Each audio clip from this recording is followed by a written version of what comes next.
Good evening, dear children. Today,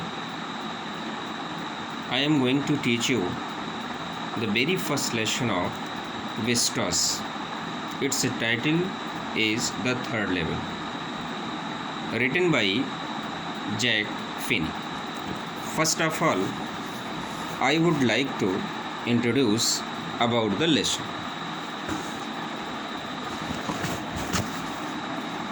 I would like to introduce about the lesson.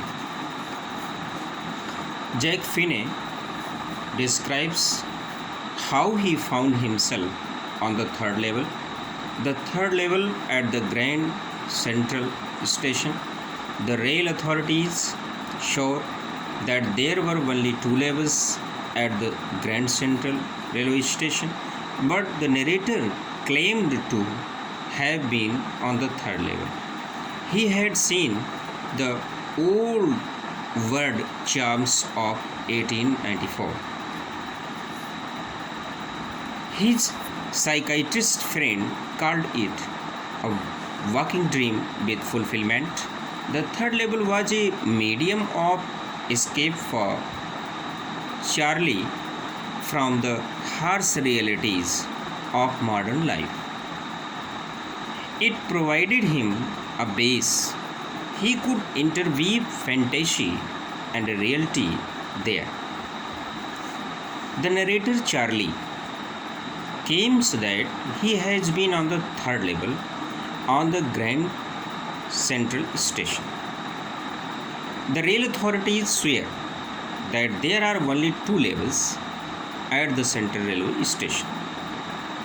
Charlie consults his psychiatrist friend Sam. He tells him about the third level story, third level at the Grand Central Station. His friend calls it a waking dream with fulfillment. He tells that Charlie remains unhappy. His wife has become almost mad. The modern world is full of insecurity, fear, war, and worries. He is not strong enough to cope with them. He just wants to escape. His friends also think him. His friends also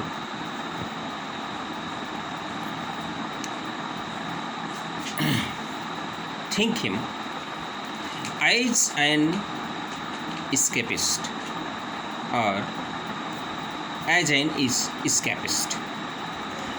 His stamp collecting habit is also a temporary refuge from reality. Charlie narrator जो इस कथा को कहने वाला है यह दावा करता है कि ग्रैंड सेंट्रल रेलवे स्टेशन पर तीन लेवल हैं, तीन स्टोरी हैं। रेलवे अधिकारी ये सौगंध खा करके कहते हैं कि ग्रैंड सेंट्रल स्टेशन पर केवल दो ही मंजिल हैं। चार्ली अपने मनोवैज्ञानिक मित्र सैम से सलाह लेता है। वह उसे ग्रैंड सेंट्रल स्टेशन पर तीसरी मंजिल के बारे में बताता है। उसका मित्र उसे एक दिवा स्वप्न की इच्छा करार करता है। वह कहता है कि चार्ली उदास रहता है। उसकी पत्नी लगभग पागल सी हो गई है। आधुनिक संसार असुरक्षा, डर, युद्ध और चिंताओं से भरा हुआ है। वह उनका सामना करने के लिए पर्याप्त शक्तिशाली नहीं है। वह सिर्फ पलायन करना चाहता है, रिफ्यूज करना चाहता है, वहाँ से हटना चाहता है। उसके मित्र भी उसे पलायनवादी कहते हैं। उसकी टिकट इकट्ठा करने की आदत भी अस्थायी रूप से वास्तविकता से पलायन है। वास्तविकता से वो पलायन करना चाहता है। Charlie is in a hurry to go to his compartment.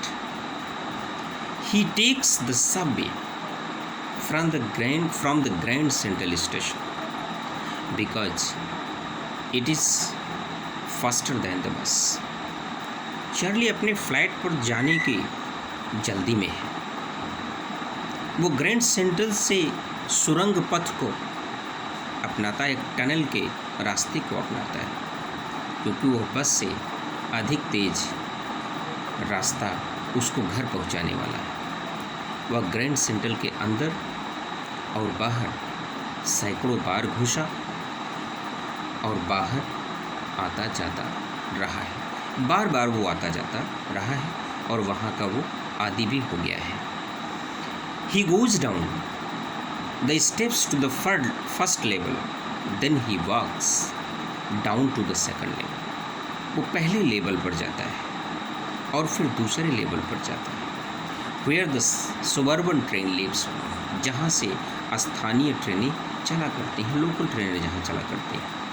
He enters an arched doorway heading for the subway and gets lost.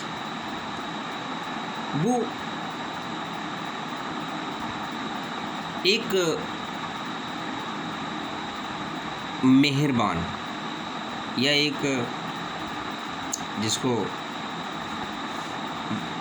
बारजा कहते हैं गांव में, या मेहराबदार कहते हैं, एक मेहराबदार दरवाजे से एंटर करता है, वो प्रवेश करता है और फिर सुरंग की ओर आगे बढ़ जाता है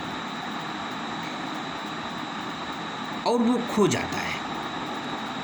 फिर ग्रैंड सेंट्रल में खो जाना बहुत आसान भी है, क्योंकि इधर से उधर, इस स्टेशन से इस प्लेटफॉर्म से उस प्लेटफॉर्म पर, उस प्लेटफॉर्म से उस प्लेटफॉर्म पर, किसी भी प्लेटफॉर्म पर जा कर के किसी एक किनारे पर खड़े रहना और अपने आप को छुपा लेना ग्रैंड सेंट्रल स्टेशन पर बहुत आसान काम था। तो इस तरह से वो आर्च से होता हुआ, मेहराबदार दरवाजे से होता हुआ वो आगे बढ़ जाता है और अपने आप को छुपा लेता है। The Grand central is growing like a tree. अब राइटर कहता है कि ग्रैंड सेंट्रल एक पेड़ की तरह विकास कर रहा है, वो चारों तरफ फैल रहा है, वो विकास के पायदान को, नए नए पायदान को छू रहा है, चारों तरफ फैल रहा है, नई नई सुविधाओं से युक्त होता जा रहा है। It is pushing out new corridors and staircases like roads, और वो जड़ों की तरह नए नए गलियारे और सीढ़ियाँ निकाल रहा है। जैसे पेड़ पौधे विकास करते हैं तो नए नए ब्रांचेस को वो छोड़ते हैं, निकलते हैं, उसी तरह से ग्रैंड सेंट्रल स्टेशन पर भी नई नई सीढ़ियाँ और नए नए छज्जे बनाए जा रहे हैं। Once he got into a tunnel about mile long. एक बार जब वो 1 मील एक सुरंग से आगे गया, and came out in the lobby of the Roosevelt hotel, और वो रूसवेल्ट होटल की लॉबी में जाकर के निकला। तो another time he came up in an office building and 46 street. दूसरी बार वो 46 स्ट्रीट के दफ्तर के भवन में वहीं से जा निकला। For so many people the Grand Central has been an exist, क्योंकि ग्रैंड सेंट्रल से बहुत सारे लोग निकलते हैं, बाहर जाते हैं, अ वे ऑफ एस्केप, और वो बचने का एक अच्छा रास्ता भी है। It is quite possible that the long tunnel provided for Charlie A way of escape, और निश्चित रूप में ये काफ़ी संभव भी है कि एक लंबी सुरंग से चार्ली के लिए भी उस लंबी सुरंग ने चार्ली के लिए भी एक पलायन का मार्ग प्रशस्त कर दिया। ऑन द थर्ड लेवल, तीसरे मंजिल पर Charlie finds only a few ticket windows and gates. Charlie तीसरी मंजिल पर जाता है और वहाँ पर सिर्फ और सिर्फ वो टिकट खिड़कियाँ और टिकट खिड़कियों के कुछ द्वार को पाता है। The information booth in the centre is made of wood. मध्य में सूचना बूथ का एक लकड़ी का बना हुआ एक सूचना बूथ मिलता है। इट इज़ ओल्ड लुकिंग, और वो बहुत पुराना दिख रहा है। He sees flickering open flame gas lights, और निश्चित रूप में वहाँ से टिमटिमाती हुई चिंगारियों वाली गैस लाइट दिखाई देती है। There are brass spittoons on the floor, और फर्श पर एक पीतल का पीकदान भी दिखता है, थूकदान दिखता है। ही has never seen so many beards, और इतनी लंबी लंबी दाढ़ियों वाले लोगों को उन्होंने कभी नहीं देखा था। साइड बर्न्स एंड फैंसी मॉस्टेस, वो फैशनेबल मूछों वाली बड़ी बड़ी दाढ़ियों वाली और कलमे और फेसबुक मूछे ऐसे कभी चार्ली ने देखा नहीं था। He catches a glimpse of a very small courier, और वो एक छोटे से कोरियर एंड एप्स के रेल इंजन की वो झलक वहीं से पाता है। Then and eyes locomotive, then he walks over to a book shop and buys a copy of the word, और वहाँ पर से वो धीरे से एक बुक शॉप की ओर आगे बढ़ता है और वहाँ पर न्यूज़पेपर द वर्ड नाम के टाइटल के न्यूज़पेपर को खरीद लेता है। The word has not been publish for years, क्योंकि वो न्यूज़पेपर द वर्ड नाम का न्यूज़पेपर काफ़ी लंबे समय से प्रकाशित नहीं हुआ था। But the copy he buys was printed on June 11, 1894, और जिस पेपर को वो खरीदता है वो 11 जून 1894 में प्रकाशित हुआ था। उस पेपर को वो पाता है। Charlie turns towards the ticket Windows, Charlie ticket window की तरफ आगे बढ़ जाता है। टिकट विंडो की तरफ चार्ली आगे बढ़ जाता है। He wants 2 tickets to Galesburg Illinois, वो गेल्सबर्ग इलिनॉइस के लिए 2 टिकटें चाहता है। The clerk figures the fare, clerk भाड़े का हिसाब करता है। He counts out the money and looks up, वो पैसे को गिनता है और ऊपर की ओर देखता है। The clerk stairs at him, clerk उसकी ओर घूरता है, उसी पर घूरता है, चार्ली पर घूरता है। ही सेज, वो कहता है कि that are not money mister, ये पैसे नहीं हैं। He even warns him not to cheat him, यद्यपि वो उसे धोखा ना देने के लिए भी चेतावनी देता है, यद्यपि वो उसे धोखा ना देने के लिए चेतावनी भी देता है। Charlie glances at the cash drawer, Charlie cash drawer की तरफ देखता है। The money is in old style notes, जो पैसे उसको मिलते हैं वो पुराने तौर तरीके के पुराने नोट्स हैं। एंड डिफरेंट लुकिंग, और अलग अलग रंगों के दिखाई दे रहे हैं। He turns away and gets out fast, और वो वहाँ से मुड़ता है और तेज़ी से बाहर निकल जाता है। There is nothing nice about going to jail even in 1894, और वो कहता है कि 1894 में भी जेल जाना कोई अच्छी बात नहीं है। नेक्स्ट डे, अगले दिन, he draws $300 out of his bank, वो अपने बैंक से $300 को निकालता है। He buys old style currency, वो पुरानी करेंसी को खरीदता है। Once can buy old money almost at any coin dealers, but one has to pay a premium, कोई भी अगर किसी भी सिक्के बेचने वाले से पुराने रुपए खरीदता है लेकिन उसे अधिक पैसा देना पड़ता है। उसके लिए हिज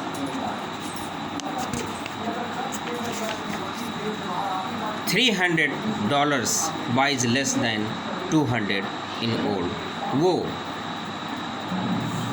$300 से पैसे से लगभग वो $300 पुराने ढंग से 200 से कम डॉलर खरीद पाता है।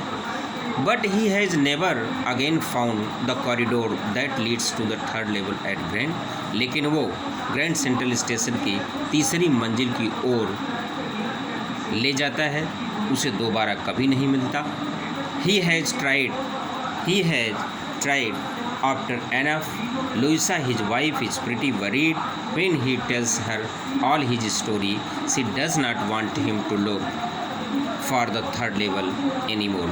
और फिर प्लाया काफ़ी ढूंढने का प्रयत्न भी किया। लुइसा जो उसकी पत्नी होती है वो काफ़ी चिंतित होती है। जब वो उसे सारी कहानी को बताता है, वह नहीं चाहती है कि वह तीसरी मंजिल को और अधिक ढूंढे, उसके चक्कर में और अधिक पड़े। Now both of them, Charlie and his wife Louisa, अब दोनों चार्ली और लुइसा उसकी पत्नी है प्रूफ, दोनों के पास में प्रूफ भी था कि दैट प्रूफ है the third level is still there, कि वहाँ पर तीसरा लेवल भी है, तीसरी मंजिल भी है। His friend Sam Vanern disappears, उसका मित्र सैम वेनर वहीं से वो लुप्त हो जाता है। सैम वेनर वहीं से लुप्त हो जाता है। Nobody knows where but Charlie suspect him to Galesburg, कोई भी नहीं जानता कि उसका मित्र कहाँ है, लेकिन चार्ली को थोड़ा सा संदेह जरूर होता है कि वो सिर्फ और सिर्फ गेल्सबर्ग में ही होगा और कहीं नहीं होगा। He likes the place very much, क्योंकि वो गेल्सबर्ग प्लेस को बहुत अच्छा पसंद करता है और वहाँ वो रहना भी चाहता है। Charlie had often told him, प्रायः चार्ली उसको बताया करता था about the place his school extra, उस स्थान के बारे में और स्कूल के बारे में, अपने स्कूल के बारे में। That night Charlie finds among his oldest first day covers a rare envelope. He had been mailed to his grandfather at his home in Galesburg. The postmark showed July 18, 1894. Charlie had never seen that envelope before. He can't understand how it came there. He takes it out and opens it. The letter was addressed to Charlie by Sam. It was written that Charlie was right about the third level. Sam claimed that he had found the third level. He was in Galesburg, and it was a highly romantic place. Someone was playing a piano and others were singing Nearly Home. It was written that Charlie and Lucia should keep looking till they found the third level again. The letter was signed by Sam. Charlie goes to the stamp and coin store. He finds that Sam had bought $800 worth of old style currency. His money was enough to set up feed and grain business which he had to mind. But now he can't go back to his old business, nor can he go back to Galesburg, Illinois of 1894. Sam was no one else but his psychiatrist friend. उस रात को अपने प्रथम दिवस के पुराने लिफाफों के बीच एक दुर्लभ लिफाफा चार्ली को मिलता है। वह उसके दादा को उसके घर गेल्सबर्ग के पते पर डाला गया था। डाकघर की मोहर 18 जुलाई 1894 को दिखाती थी। चार्ली ने उस लिफाफे को पहले कभी नहीं देखा था। वह यह भी नहीं समझ पाता कि वह वहाँ कैसे आया। वह उसे बाहर निकालता है और खोलता है। पत्र शैम द्वारा चार्ली को लिखा गया था। यह लिखा गया था कि तीसरी मंजिल के बारे में चार्ली सही था। शैम ने दावा किया कि उसे तीसरी मंजिल मिल गई थी। वह गेल्सबर्ग में था। वो बहुत ही रोमांचकारी जगह थी। कोई पियानो बजा रहा था, कोई गाना गा रहा था। गाने का टाइटल सिंग नेली होम था। यह लिखा था कि चार्ली और लुइसा ढूंढते रहें जब तक वह तीसरी मंजिल पर दोबारा नहीं उसे मिल जाती। चिट्ठी सैम द्वारा हस्ताक्षरित थी। चार्ली टिकट और सिक्के वाली दुकान पर जाता है। उसे पता चला कि सैम ने $800 की कीमत की पुरानी करेंसी खरीदी है। यह राशि उसके चारों ओर अनाज के व्यापार के लिए काफ़ी थी, जो उसके दिमाग में था, लेकिन अब वह अपने पुराने व्यापार में वापस नहीं जा सकता था और ना ही वह 1894 के गेल्सबर्ग इलिनॉइस में जा सकता था। सैम और कोई नहीं बल्कि सिर्फ और सिर्फ उसका मनोवैज्ञानिक मित्र था। सैम उसका सिर्फ और सिर्फ मनोवैज्ञानिक मित्र था। Let's discuss about the important questions of this chapter. What does the third level refer to? What does the third level refer to? And would Charlie ever go back to the ticket counter on the third level? to buy tickets to Galesburg for himself and his wife. Do you think that the third level was a medium of escape for Charlie? Why? What do you infer from Sam's letter to Charlie? Do you see an intersection of time and space in this story? Next question is, why did the narrator talk to psychiatrist friend of his and what did he say about the third level? Why did Charlie think that Sam had escaped to Galesburg? Why did the narrator see unusual at the third level? Why did Charlie rush back from the third level? And how did the narrator get lost when he was heading for the subway? And the narrator thinks that the Grand Central is growing like a tree. What makes him think so? Why has it been? And next question is, what is a first day cover? Explain. Now, I explain this question's answer. What was the narrator's life? Louisa worried. And what is a first day cover? Explain. When new stamps are issued, stamp collectors buy some stamps. They use those stamps to mail envelopes to themselves. On the very first day of sale, the postmark proves the date. The envelope is called a first day cover. The envelopes are never opened, only blank paper is put in the envelope. Next question, why was the narrator's wife Louisa worried?